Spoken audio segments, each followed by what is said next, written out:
एक दिन टॉम और जेरी को एनिमल स्कूल में दाखिला मिल गया। टॉम बड़ा सा बस्ता उठाए आया और जेरी नन्हा सा बैग पहनकर खुशी खुशी दौड़ रहा था। क्लास में टीचर मिस आउल ने कहा, आज मैथ का टेस्ट है। टॉम पसीना पसीना हो गया।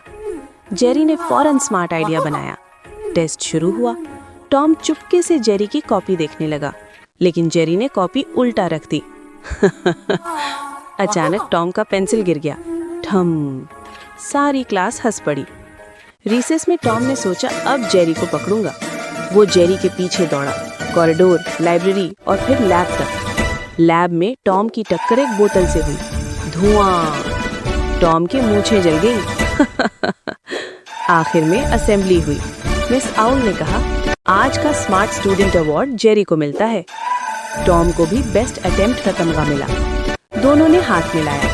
घंटी बजी, टर्रन, और दोनों दोस्त हंसते हुए घर चले गए। सबक, स्कूल में शरारत नहीं, मेहनत कामयाबी लाती है। देखा कैसे टॉम और जेरी ने सीखा कि मेहनत से ही कामयाबी मिलती है। आपको ये कहानी कैसी लगी?